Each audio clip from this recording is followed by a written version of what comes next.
Dad treated me like a servant. 2 days before Christmas, he smirked across the dining table, his tone casual but sharp as glass. Your brother's friends are spending Christmas here. It's only 25 people. Only 25. Like I was the unpaid caterer. Like it was my role, not his, to cook, clean, serve, and smile. I looked around the table. My brother beamed, already planning the party in his head. My mom stayed quiet, as always, sipping her wine like she hadn't heard. And me? I sat perfectly still, a small smile tugging at my lips. My name is Olivia Hayes. I'm 28 years old. And if you think you know how this ends, stay tuned. What happens when the family that treats you like help finally realizes they were the ones depending on you all along? That night, while Dad barked orders about grocery lists and schedules, I booked a ticket. By dawn, I was gone, on a plane to Florida, the warm sun greeting me like freedom itself. On Christmas Eve, while I walked barefoot along white sand with a drink in my hand, they unlocked the front door back home to find an empty house. No food. No decorations. No trays of appetizers waiting in the oven. No me. I imagined Dad's face paling, his voice rising as 25 guests looked around at bare counters and a cold kitchen. For once, his kingdom of control had no servant to run it. But what they didn't know, what made me smile into the ocean breeze, was that their real surprise hadn't even arrived yet. Because Florida wasn't just an escape. It was a beginning. And the message I left behind was about to change everything. Christmas morning, my phone lit up with 20 missed calls. Dad. Mom. Even my brother. Each voicemail more frantic than the last.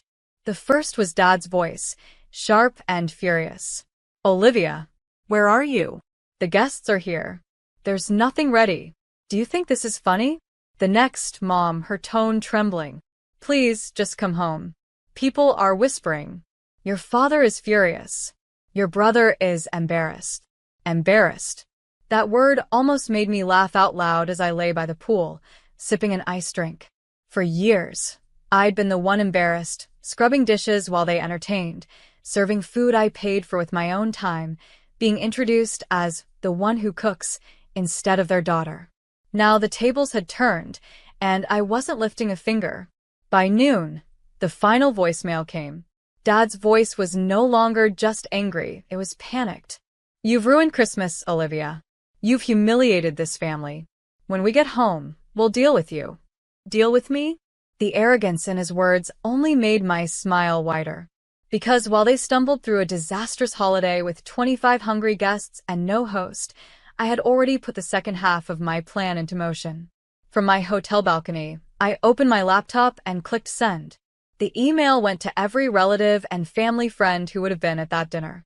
Attached were screenshots of bank transfers, receipts, and months of proof, utilities, groceries, even mortgage payments, all covered by me while Dad bragged about his perfect household. For years, he'd paraded himself as the generous patriarch. That illusion was about to collapse. And this time, I wouldn't be the servant cleaning up the mess. By the time I finished breakfast on the hotel patio, my phone was buzzing again, this time with messages not from my parents, but from cousins and family friends. Olivia, is this true? You paid for all the utilities. Why didn't you say something sooner? And the one that made me smirk. Your dad looks like a fool right now. He's furious, people know. The proof had done its job. Screenshots didn't lie. For years, I'd been footing the bills while Dad puffed up his chest and bragged about how he provided everything. Now everyone could see the truth. The servant he mocked was the reason his house even functioned. That afternoon, I got a call from Aunt Lisa, the only relative who had ever treated me kindly. Her voice was low but firm. Olivia, your father is beside himself. Half the guests left early. He tried to spin it, but everyone saw the chaos. He can't stop them from talking now. I closed my eyes and let the warmth of the Florida sun wash over me. For once, I wasn't dreading what waited at home. I wasn't bracing for another command. I was free. Meanwhile, the texts from Mom grew more desperate. Your dad's reputation is ruined. People think we used you. Please take it back. Tell them it was a misunderstanding. I typed one reply and hit send. It wasn't a misunderstanding. It was the truth. And then I silenced my phone. Because the beauty of truth is that once it's out, you can't shove it back into the shadows. Dad had built his authority on appearances. But appearances don't pay the bills, and now everyone knew it. The morning after Christmas, Dad finally broke his silence. A long email landed in my inbox, the subject line in all caps, "You will fix this." His message was a storm of anger. "You embarrassed us. You humiliated this family in front of everyone we know. You will tell people you exaggerated. You will apologize. And when you get back, you will take responsibility for this mess you created." I read it twice, sipping orange juice by the hotel pool, then laughed out loud. The mess I created?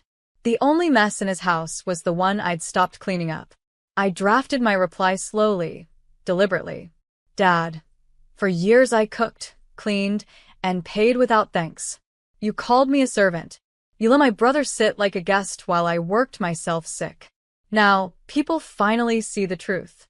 That's not my mess. That's yours. Own it." I hit send and closed my laptop. The sun felt brighter than it had in years. By afternoon, Aunt Lisa called again, almost giddy. "Your dad tried to defend himself at brunch. He said you lied.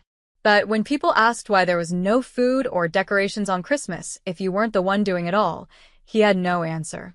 Olivia, they know. He can't spin it anymore."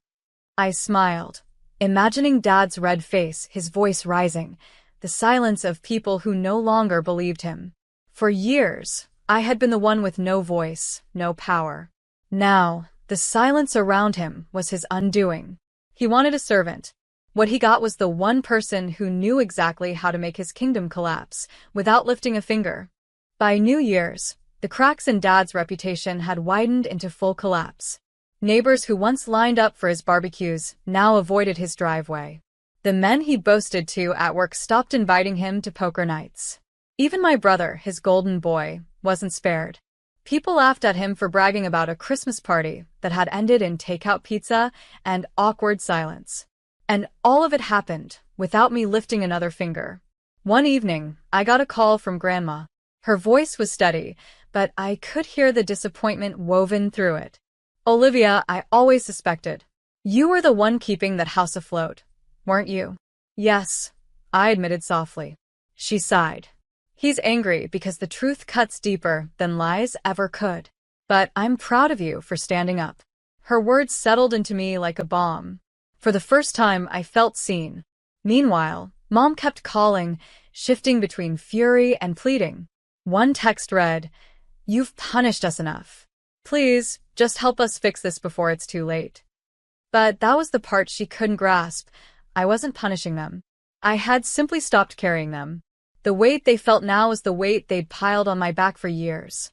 At work, I received an unexpected bonus, a reward for covering holiday shifts while others scrambled.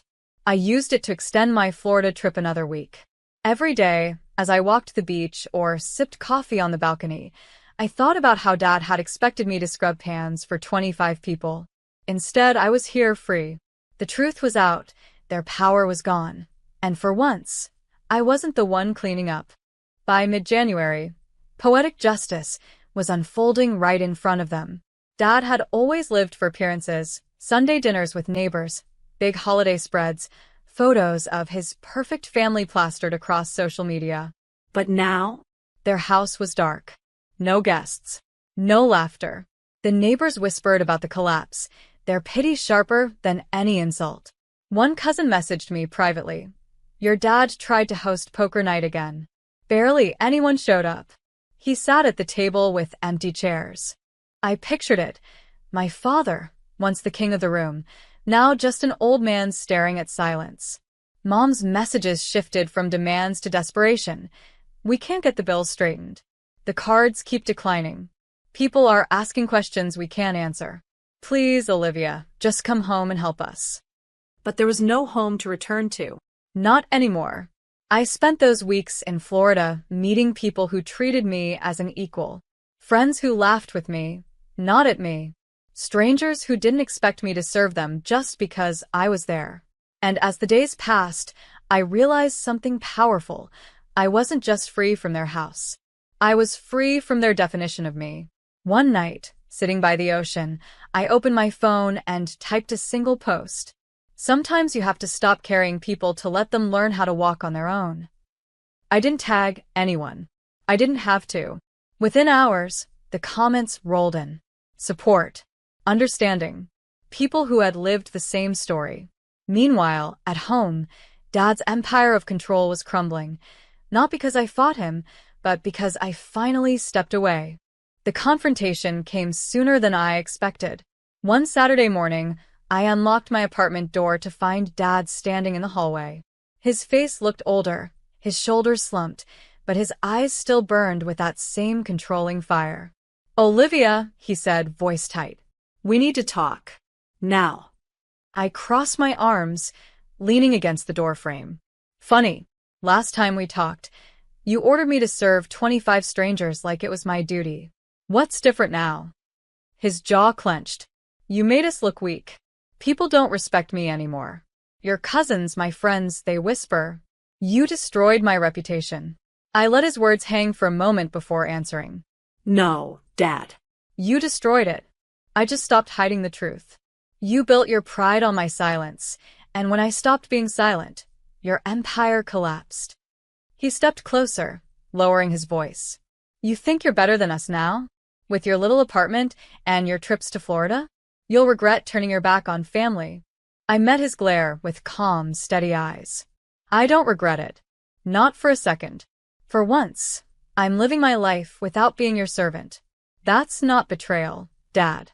That's freedom." He opened his mouth, then shut it, words choking in his throat. For the first time in my life, I saw him falter, not with rage, but with powerlessness. Mom appeared at the end of the hallway, her face pale. She didn't speak. She just tugged at his sleeve, urging him to leave. And when they finally walked away, their footsteps echoing down the hall, I felt lighter than I ever had before. Because the truth was undeniable, they no longer had control. By the time spring arrived, the dust had settled, but not for them. Their house sat quieter than ever, no guests pulling into the driveway, no holiday lights strung across the porch. The perfect family image they'd clung to was gone. My brother no longer bragged about his friends spending Christmas at our place. He avoided the subject entirely. Mom moved through social spaces with forced smiles, but people saw through it. And Dad looked smaller. Meanwhile, I thrived. My job recognized my dedication, and with the raise, I booked another trip, this time not to escape, but to celebrate. Friends gathered in my apartment, laughing around the table I once dreamed my family would sit at. I cooked because I wanted to, not because I was commanded. The air felt lighter, the food tasted better, because it was mine. One evening, a letter arrived in the mail. No return address, but I knew the handwriting. Dad's. The message was short, almost reluctant. "You proved your point. We were wrong. We didn't see what you gave us until it was gone. I don't expect forgiveness, but I hope someday you'll understand." I folded the letter and set it aside, not out of anger, but out of peace. I didn't need apologies to validate my worth. I had already found it in the quiet strength of walking away. The sweetest justice wasn't revenge, or shouting, or proving them wrong. It was this: living a life they said I didn't deserve, free of chains they'd bound me in, surrounded by people who saw me as more than a servant. They had called me disposable, but I was the one who walked away whole.